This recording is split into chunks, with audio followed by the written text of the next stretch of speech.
The space station called Horizon's Edge floated in the darkness of space. It circled a dying star that gave weak red light. The station was old but strong. Humans had built it 200 years ago. Now, it was home to 47 people who studied the stars and the strange things that lived between them. Tejo was one of these people. He was 32 years old and had lived on the station for 3 years. His job was to study alien life. He spent his days looking at samples under machines and writing reports that nobody on Earth would read for months. It was quiet work. Lonely work. But Tejo liked it that way. At least he did until Yuna arrived. She came on a supply ship 6 months ago. The records said she was a biologist from Earth Colony 7. She was small. Dark hair that fell past her shoulders and eyes that seemed to look through things rather than at them. She spoke softly and smiled rarely. When she did smile, it never quite reached her eyes. Tejo noticed things. It was his job to notice things. And from the first day, he noticed that something about Yuna was wrong. She never ate with the other crew members. When everyone gathered in the meal hall, she would take her food to her room. She said she liked to eat alone. People accepted this. Some people were just like that. But Tejo watched her.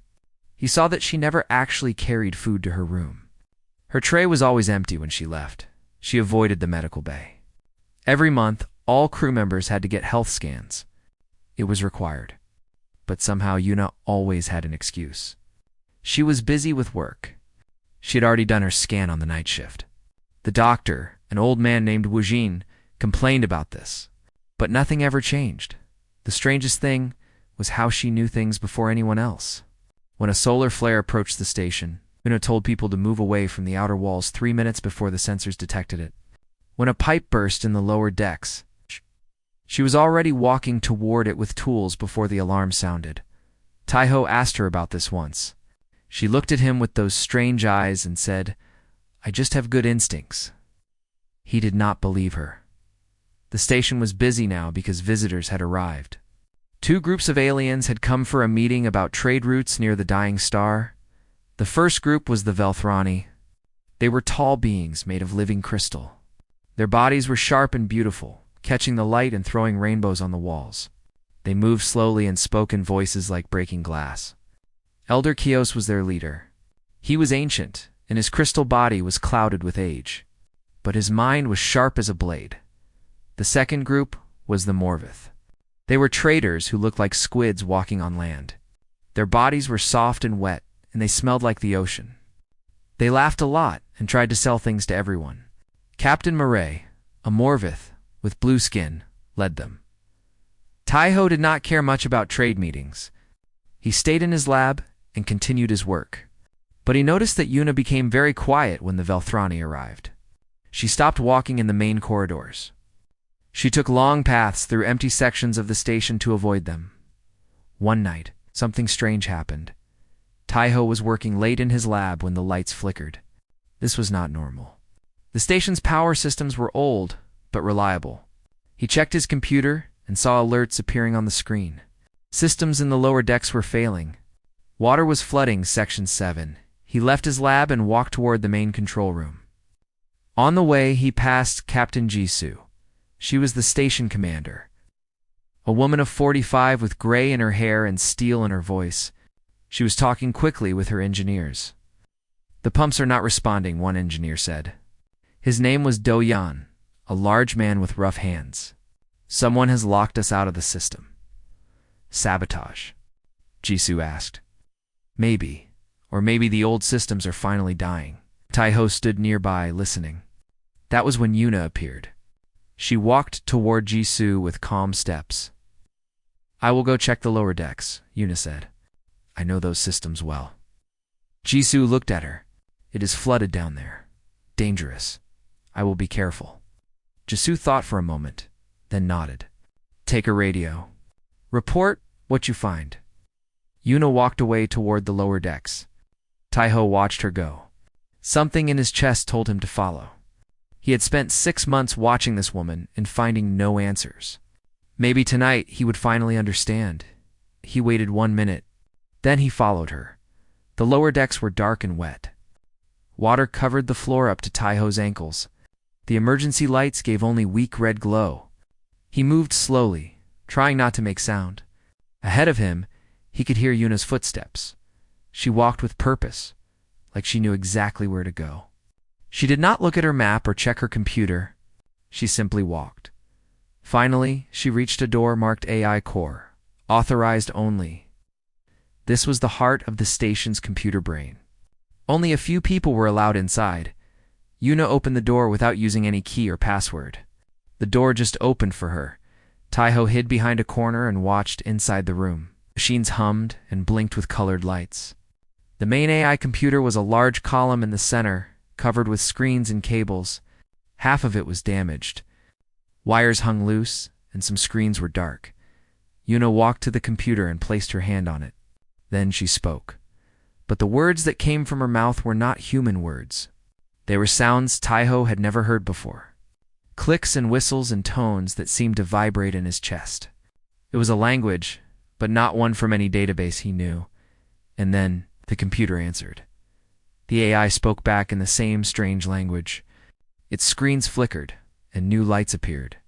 The damaged parts seemed to glow brighter. Taiho stopped breathing. He had studied alien languages for 10 years. He knew the languages of the Velthrani, the Morvith, and 12 other species. But this was something different. Something old. Yuna spoke again. The computer responded. It was a conversation, but Taiho understood none of it. Then Yuna turned her head. She did not turn her body, just her head.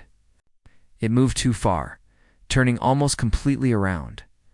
For a moment, Taiho thought she had seen him, but her eyes looked past his hiding place. She was checking for danger. Then she turned back to the computer and continued speaking. Taiho ran. He ran through the water, not caring about the noise. He ran back through the dark corridors, his heart beating hard in his chest. When he reached the upper decks, he stopped to catch his breath. His hands were shaking. The sabotage was not random. Someone was looking for something on this station. Or maybe they were looking for someone. And Taiho was now certain that Yuna was connected to it all. He did not know what she was. He did not know what she wanted. But he knew one thing for certain. The woman called Yuna was not human, and he had to find out what she really was before it was too late. End of part 1, Her Bath. Revealed in unexpected form what I saw shocked me. Part 2, The Hidden Pisanger Tahoe did not sleep that night. He lay in his bed and stared at the ceiling. The image of Yuna's head turning too far kept playing in his mind. The sound of that strange language echoed in his ears. He had two choices. He could report what he saw to Captain Jisoo. This was the safe thing to do. The correct thing. But something stopped him. In 6 months of watching Yuna, he had seen other things too. He remembered when young Hannah, the station's newest engineer, burned her hand on a hot pipe. Yuna had sat with her for 3 hours, holding her other hand and speaking soft words of comfort. He remembered how Yuna watched Earth's ocean documentaries in the common room. Tears had fallen from her eyes when whales sang on the screen.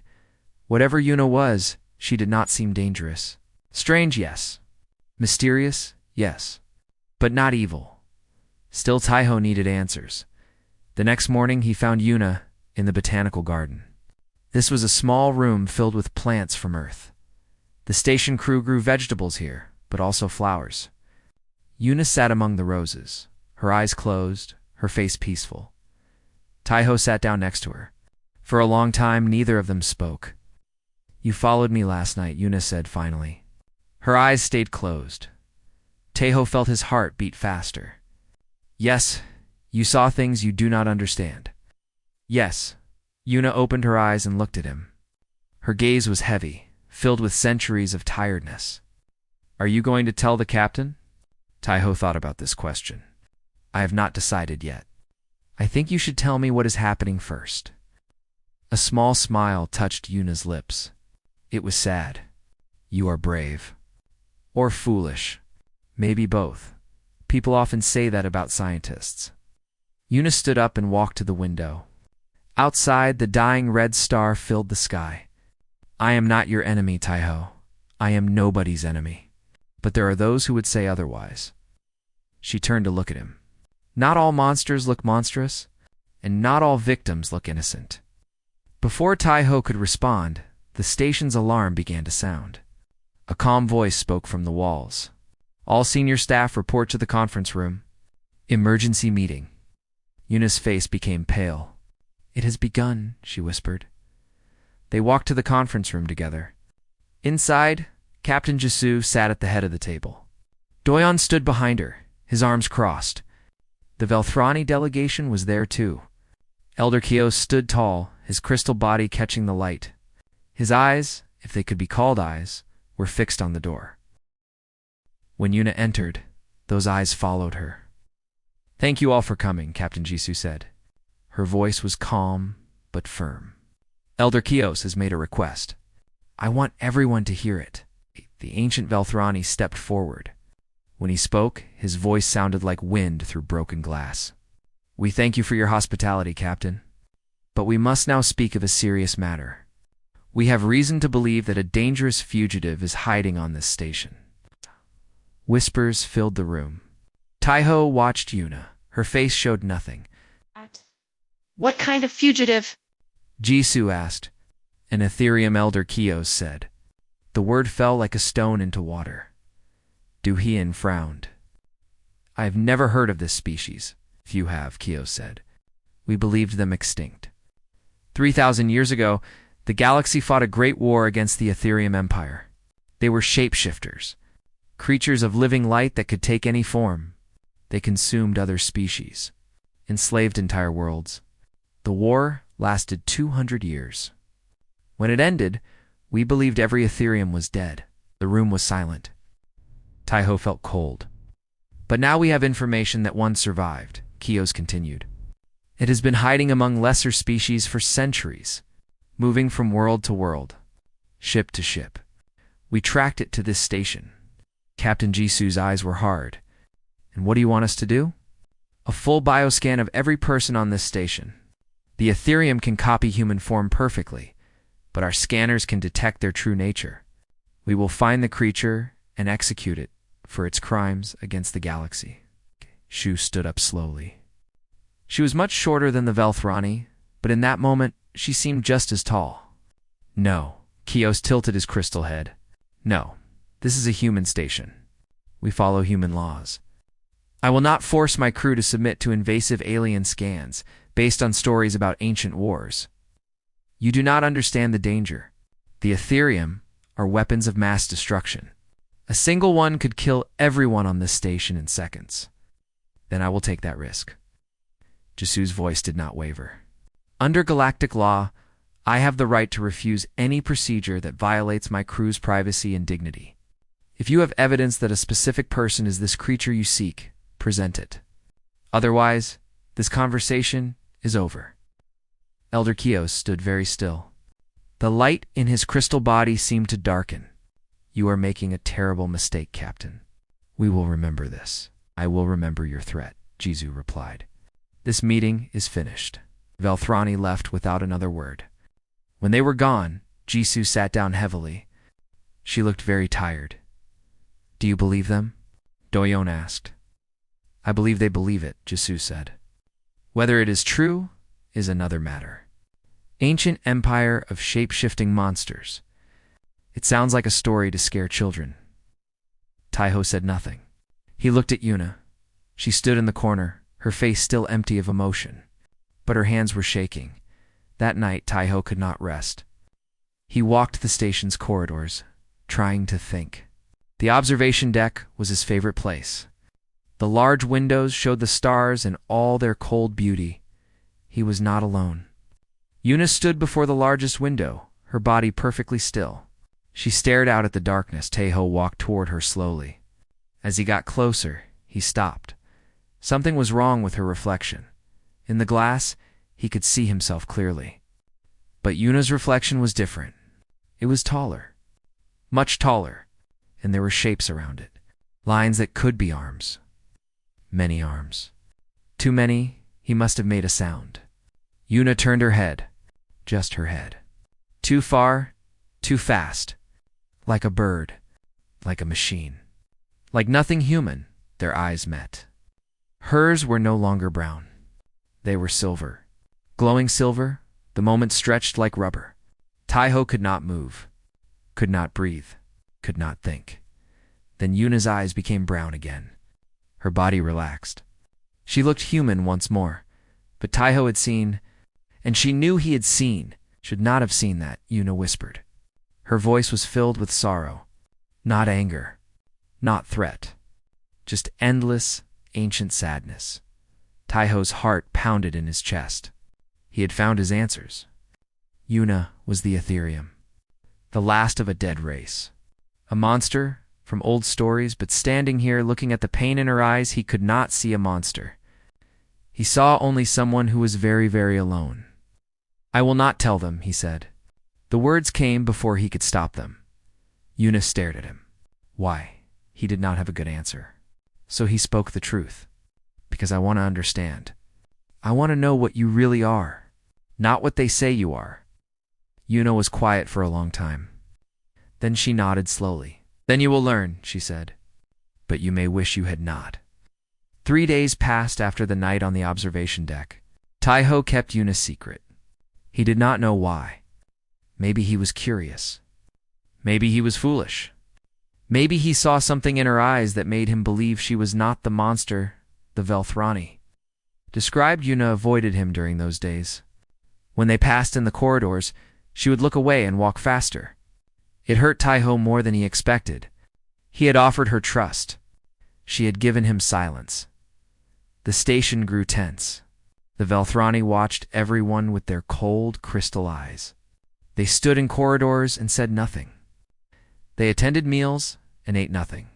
They were waiting. Hunting Captain Jisoo doubled the security patrols. She did not believe the Velthrani story, but she was not stupid either. Something was happening on her station, and she intended to find out what. Then the murder happened. It was early morning when the screams echoed through Section 4. Taiho ran to ward. They had sound with other crew members. They found young Hannah standing outside a storage room, her face white with terror. Inside the room lay Captain Murray of the Morvith, the friendly squid-like trader who had laughed with everyone and tried to sell strange goods. He was dead. His body was dry and empty, like fruit left in the sun for too long. All the fluid had been drained from him. Taiho felt sick. He had seen many things as a scientist. But this was different. This was wrong. Elder Kios arrived moments later. He looked at the body with no surprise. Do you believe us now, Captain Jisoo? He asked. This is what the Ethereum do. They feed on other life. They consume everything they touch. Jisu's face was hard as stone. We do not know what caused this death. I know, Kios said. His voice was sharp like breaking ice. And soon, everyone will know. The Ethereum is here. It is hungry. And it will kill again unless you let us find it. The station fell into fear after that. People locked their doors at night. Nobody walked alone in the corridors. Whispers spread like fire. Who was the monster? Who could be trusted? Taiho watched Yuna during these dark days. She became even more quiet. She stopped coming to meals entirely. She stayed in her room for hours. When she did appear, her face was thin and tired. He wanted to talk to her. He needed to ask her about the murder. But she would not meet his eyes. On the 4th night, Taiho could not sleep. His mind was too full of questions. He left his room and walked the empty corridors. His feet carried him without thought. He did not know where he was going until he arrived. The hydrotherapy bay was a large room in the medical section. It held pools of heated water for treating injuries and stress. The door was supposed to be locked at night, but when Taiho touched it, it opened. Steam filled the air inside. The lights were dim, casting soft shadows on the walls. The sound of water dripping echoed in the silence. Taiho walked forward slowly. Through the steam, he could see the main thermal pool. Something was in the water. Something that glowed. He stopped. His breath caught in his throat. It was Yuna, but it was not Yuna. Her human form was gone.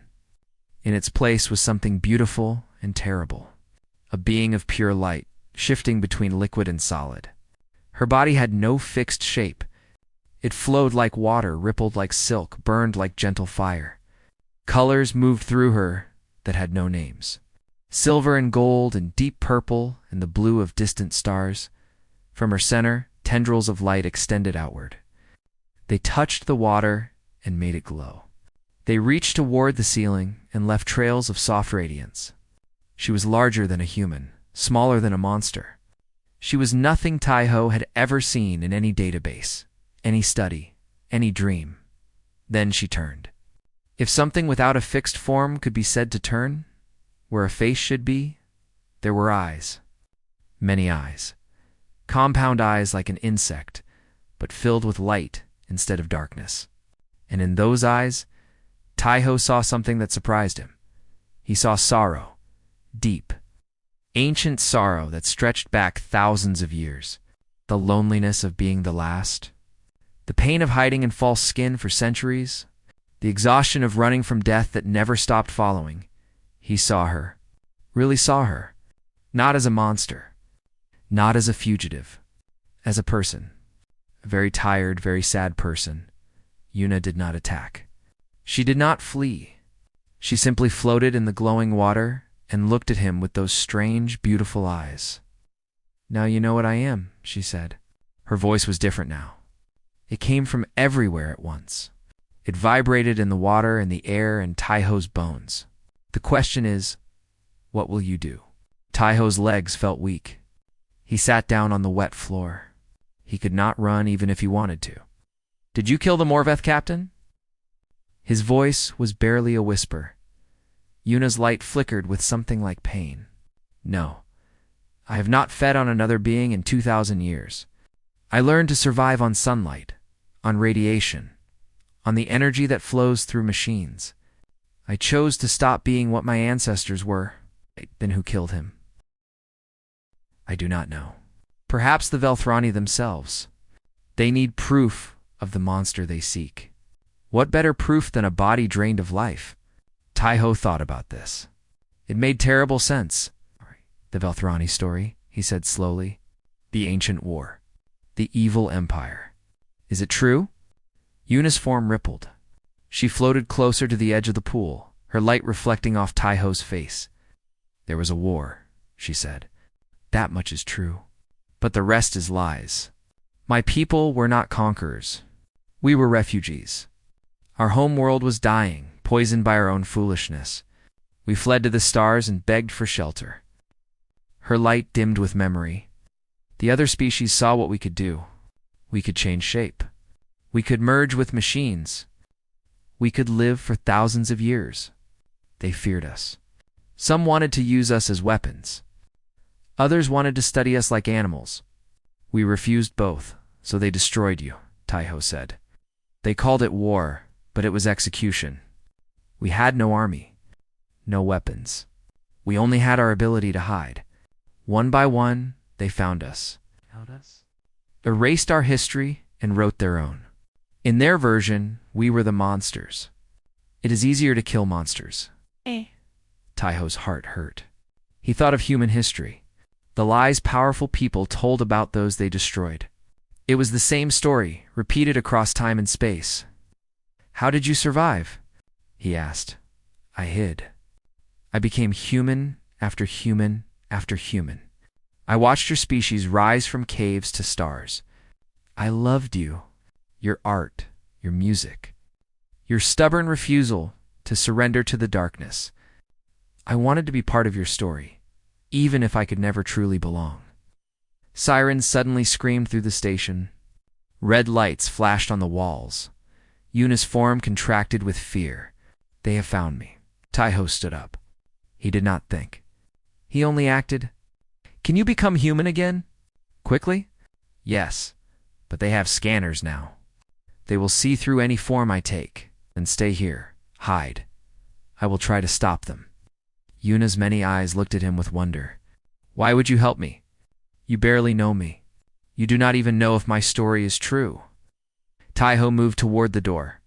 He looked back at her one last time. In the dim light, surrounded by steam and water and her own strange glow, She looked like a fallen star. "Because I know how to recognize truth when I see it," he said. "And right now, I see someone who needs help." He ran out the door as the sirens continued to scream.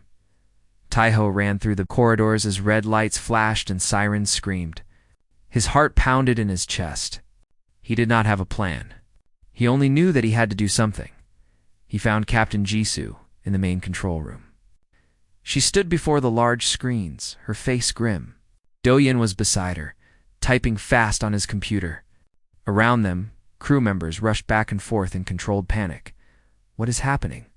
Taiho asked, breathless. Jisoo turned to him. Her eyes were sharp. "The Velthrani have taken control of our security systems. They are scanning every section of the station. They say they have located their target." "They cannot do that," Taiho said. "This is a human station. They have no authority here. Do not seem to care about authority." Jisoo's voice was bitter. "They have locked us out of our own systems. Do-Yin is trying to regain control, but it will take time." On the main screen, Taiho could see the Velthrani moving through the corridors. Their crystal bodies glowed with purpose. They were heading toward the medical section, toward the hydrotherapy bay, toward Yuna. He had to make a decision now. "Captain," he said, "I need to tell you something." Jisoo looked at him. She saw something in his face that made her pause. "Speak." Taiho told her everything. The strange behavior, the night in the AI core, the observation deck, the bath, Yuna's true form, her story about the ancient war. He spoke fast, knowing each second brought the Velthrani closer. When he finished, Jisoo was silent.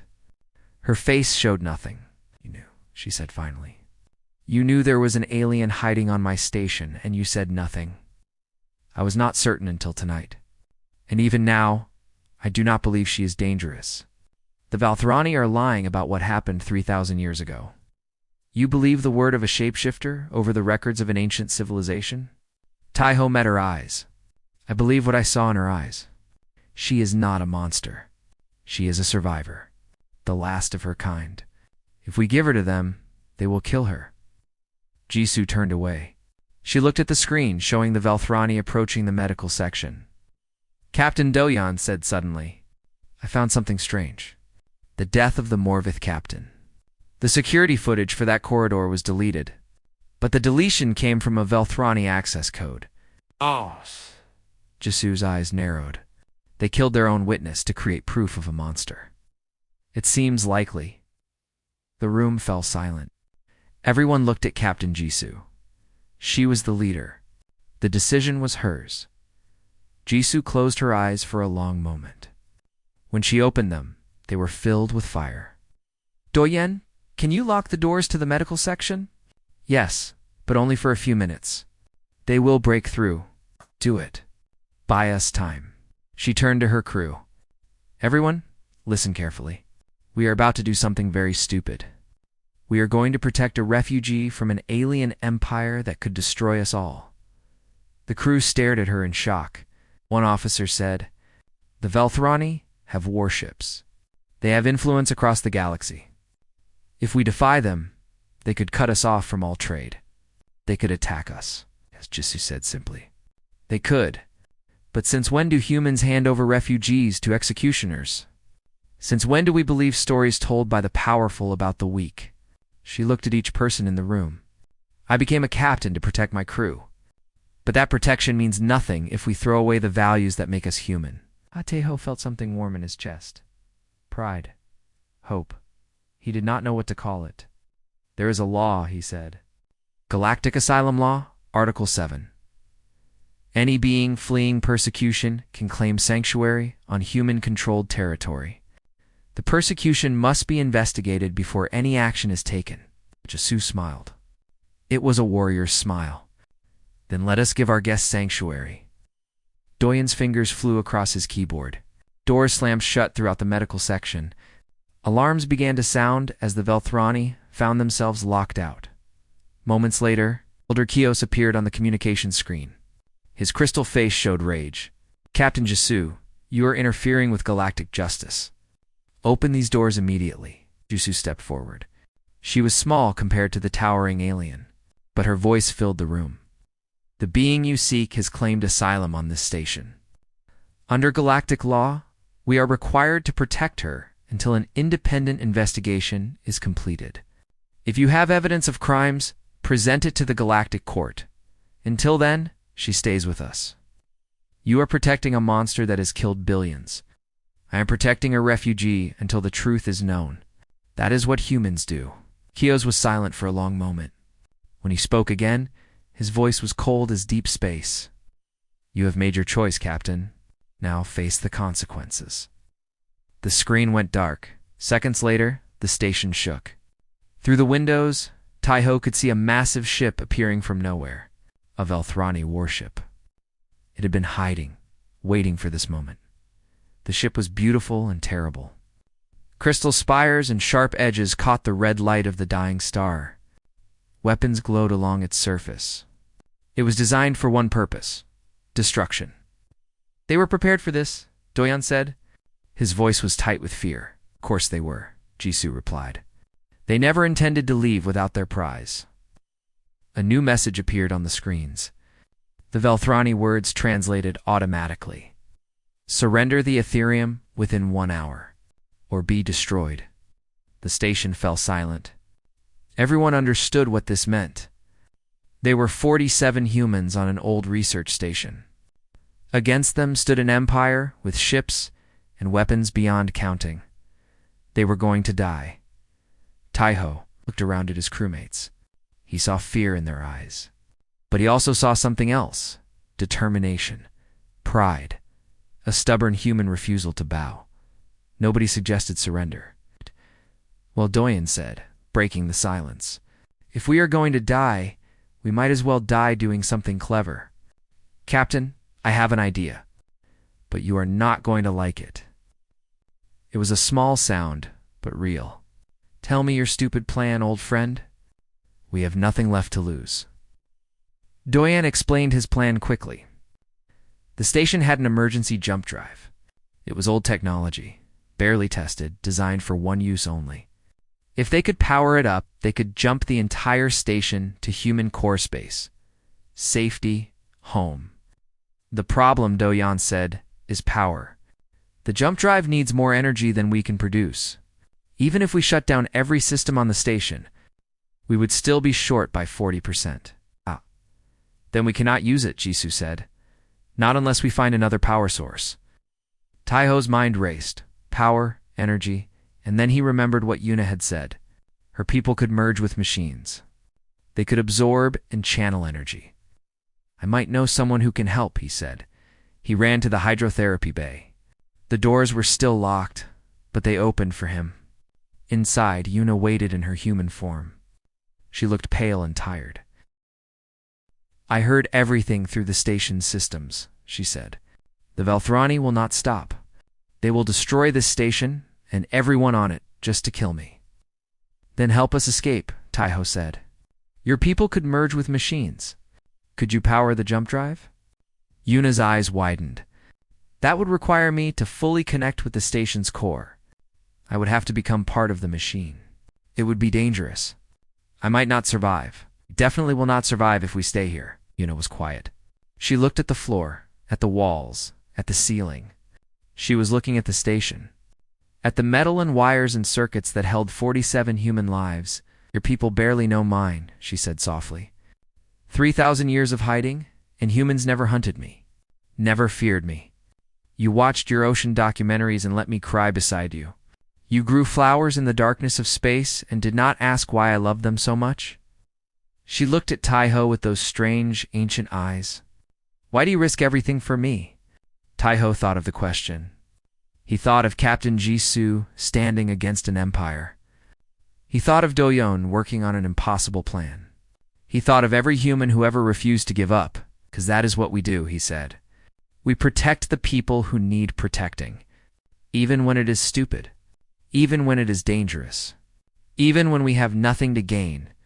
Yuna smiled. It was the first real smile he had ever seen on her face. Then I will help you, she said. Take me to the jump drive.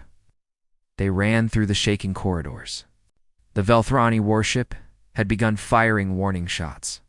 Explosions rocked the station. Smoke filled the air. But the crew kept working.